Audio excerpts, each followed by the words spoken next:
Assalamualaikum warahmatullahi wabarakatuh. Selamat pagi kepada SCBM Charlita Kabalina. Unik nama tu. Okey. Okey. Terima Selamat pagi kasih. semua. Okey. Sebenarnya nak cerita pasal gementar ni, macam Pak Jinin cakap tadi kan, Faizal pun gementar juga ni, ketar-ketar ni kan. Jadi Faizal pun banyaklah tanya orang-orang yang dah biasa bercakap. Semua orang sama lah, kita manusia ni semua, itu adalah kita punya fitrah manusia ni. Bila kita nak bermula tu mesti ada perasaan tu. Sebab bila kita dah ada perasaan gementar tu, kita akan cuba yang terbaik lah. Yang tu, sebab tu Faizal beranikan diri untuk share pada pagi ni. Jadi okey, 3 kesyukuran Faizal pada hari ini. Ya Allah, pertama, seperti biasa Faizal bersyukur sangat. Terima kasih kepada semua mentor-mentor, kepada semua orang yang selama ini sentiasa memberi peluang pada Faizal. Okay, termasuklah beri peluang untuk Faizal bercakap pada pagi ini. Okay, terima kasih kepada semua. Kemudian Faizal alhamdulillah bersyukur sangat sebab jumpa dengan bisnes yang hebat ni. Yang ketiga, Faizal bersyukur sangat-sangat sebab Allah masih memberikan kesihatan yang baik pada Faizal lah. Jadi itu yang Faizal selalu ucapkan. Terima kasih sebab berikan kesihatan yang baik. Di bulan Ramadan ni, satu bulan yang Faizal rasa best sangat, sonok sangat. Sebab apa? Kalau di tempat Faizal ni, di bulan Ramadan lah, bulan kita panggil bulan ukhuwah kita. Yang mana dekat, kalau di tempat Faizal ni, kita adakan pelbagai gotong royong, nak buka puasa, kan, kita masa itulah kita bermesyuarat, okay, kita nak buat wadah minum apa ni nak buka puasa kan. Faizal merupakan alhamdulillah orang lantik Faizal bagi ketua lorong kan. Walaupun Faizal baru saja duduk di sini, tapi Allah orang amanahkan Faizal jadi ketua lorong kan, ketua lorong kan. Jadi Faizal daripada situ Faizal berpeluang lah, bila jadi ketua lorong ni kita InsyaAllah Faizal nak ambil keberkatan tu, nak dapat lebih pahala kan bila kita menjayakan sesuatu aktiviti program yang dianjurkan oleh taman dan lorong. Jadi dari situ juga Faizal berpeluang untuk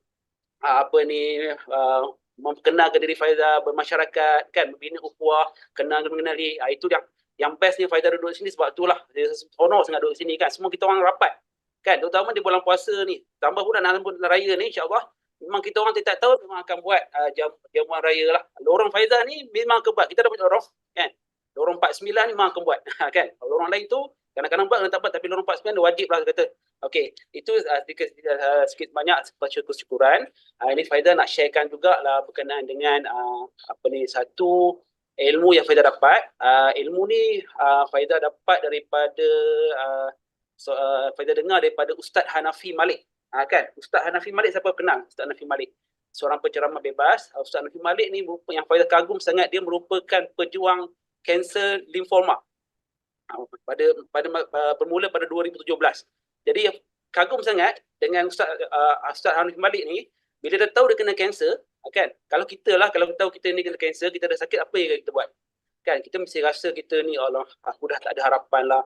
Aku dah putus asa lah, aku tak tahu nak buat apa. Tapi Ustaz Hanafi, bila dia tahu, lagi ligat dia buat usaha dia, berdakwah dia. Lagi ligat dia punya usaha untuk nak mencampaikan ilmu dia, manfaat kepada orang lain kan. Dia lagi ligat dia, usaha dia, aktiviti riadah dia. Dia seorang rider, motorbike kan, Ustaz Hanafi ni. Jadi alhamdulillah kita dapat berjumpa dengan Ustaz Hanafi Malik ni beberapa bulan lepas. Salah satu masjid di Kariah tempat Faizal ada ni, adakan satu kita panggil program subuh seperti Jumaat.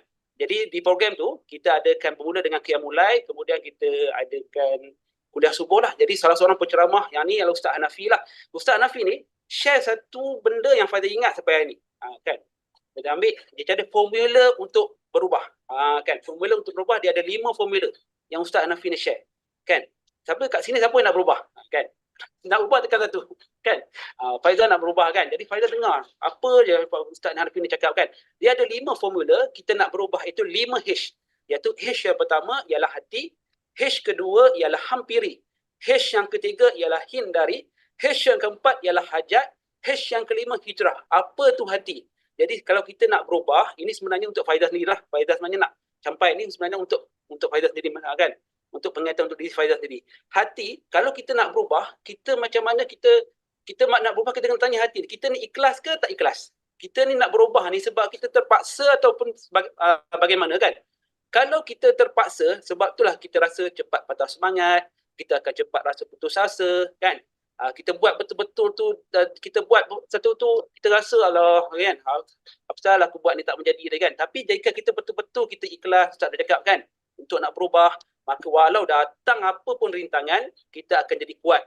Semangat kita akan tidak mudah runtuh. Kita akan terus buat dan terus buat. Jadi, jomlah kita mulakan dengan hati yang ikhlas. Kan kita kena tetapkan niat yang kuat untuk berubah dan capai kejayaan. Jadi, keikhlasan hati akan mendorong kita untuk berjaya. Kan? H yang kedua ialah hampiri. Bila kita cakap hampiri, maksud kita kena sentiasa hampiri, kita kena berada di satu circle yang positif.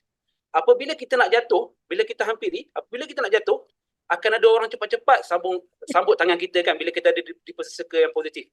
Jika kita nak tersungkur, akan ada orang yang angkat kita dan pimpin kita. Jika kita nak terkeluar dari landasan, ada orang akan cepat tarik kita masuk ke landasan yang betul. Jadi circle positif yang dimaksudkan sini ialah kita kena dekati orang kata ilmu, sumber ilmu, pengalaman dan juga mentor. Jadi kita kena cari mentor ataupun rakan yang boleh membimbing kita dan kita sentiasa hampiri peluang untuk belajar dan memperbaiki diri. H yang ketiga ialah hindari kan. Jadi bila cakap menghindari ni, kita kena jauhlah perkara-perkara negatif dalam hidup kita. Jadi apa perkara negatif tu? Contohlah, kita kena jauhlah sifat malas kan. Bulan puasa ni kan, elaklah sifat malas kan. Jangan malas. Jangan amalkan sentiasa bertangguh nak buat sesuatu tu kan. Kemudian kita jangan sentiasa berkira-kira.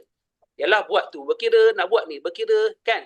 Contohlah, kalau contohlah mentor kita kata, Faizal, hari ni buat sharing dekat Teppanyaki. Jadi kalau Faizal ni berkira-kira, asyik aku je share kat Teppanyaki kan. Mana orang lain ni kan. Jadi kalau kita ada sikap tu, jadi insyaAllah kita tak boleh nak ubah hidup kita lah. Kita tak boleh teladani orang lain. Jadi kita kena buat dulu. Barulah yang lainnya untuk kita nak ubah kan.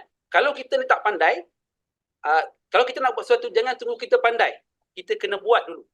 Kan? Kalau contohlah kita ni tak pandai sesuatu, janganlah kita, aku tak mau buat lagi lah, sebab aku tak pandai, aku tak master lagi satu ilmu. Jadi Faizal sebenarnya pegang apa yang mentor Faizal bagi tahu. Kalau kita nak pandai buat sesuatu tu, kita kena buat dulu. Jadi itulah sebabnya Faizal sentiasa sahut cabaran apa yang mentor Faizal suruh buat. Sebab Faizal sebenarnya nak belajar. Faizal sebenarnya belum pandai, jadi Faizal sentiasa nak belajar. Jadi that's why Faizal ambil peluang tu untuk Faizal nak perbaiki diri Faizal ni lah.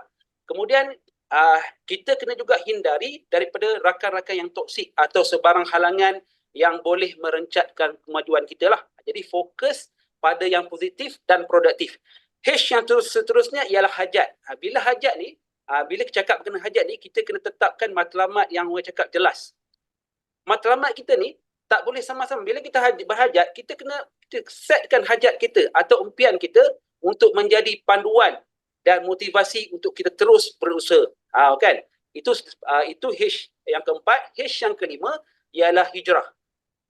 Hijrah ni sebenarnya Ustaz Rafi bagi tahu hijrah boleh diklasifikasikan sebagai 4. Pada ingat 3 je lah dia cakap. Pertama, hijrah daripada peristiwa hijrah Rasulullah SAW daripada Mekah ke Madinah. Daripada situ kita boleh belajar macam mana Rasulullah, pengorbanan Rasulullah bila berhijrah tu, meninggalkan tanah air, meninggalkan sahabat beliau, meninggalkan family beliau untuk berhijrah. Jadi kita kena ambil pedoman yang itu. Kemudian hijrah yang kedua ialah daripada yang belum baik kepada yang lebih baik. Itu hijrah yang kedua kan. Hijrah yang ketiga, kepada kita ni dah baik dah. Kita nak ubahkan yang lebih baik. Jadi kalau kita ni dah baik, kita dah merasa kita ni dah berjaya, jangan kita selesa. Kunci je kita jangan comfort lah kat sini. Jangan selesa. Jadi kita sentiasa menambah value nilai hidup kita lah. Jadi hijrah ni sebenarnya ialah merupakan perubahan sikap, tabiat. Dan jika kalau kita dalam perniagaan ni, strategi dalam berniaga. Kalau kita buat strategi tu tak menjadi, kita kena ubah strategi yang lain pula kan. Jadi insyaAllah bila kita ikut ni, kita akan capai kejayaan yang diimpikan insyaAllah. Jadi Faizal nak share itu saja. 5H, semoga dapat memberi input yang berguna kepada tuan-tuan dan perempuan, ya kan. Jadi Faizal doakan tuan-tuan dan perempuan semua berjaya mencapai segala impian yang tuan-tuan dan perempuan impikan, kan. Bukan saja berjaya di dunia saja, Malahan kita juga nak berjaya kita, aim kita lah di akhirat juga ya lah. Jadi mohon doa untuk Faizal saja juga kan. InsyaAllah itu saja perkongsian saya. Terima kasih banyak. Okey, Assalamualaikum warahmatullahi wabarakatuh. Itu saja.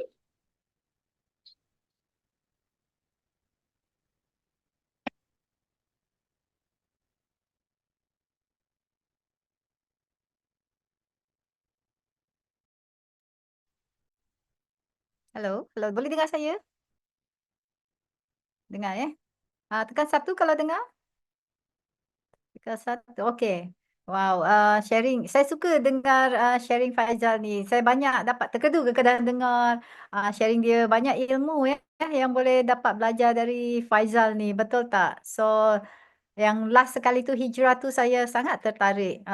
Ya, macam tu So kita semua sama-samalah perbaiki diri hari-hari dari hari ke hari sebab kita semua adalah pendosa, kita tak ada pun satu yang di dunia ni adalah sempurna.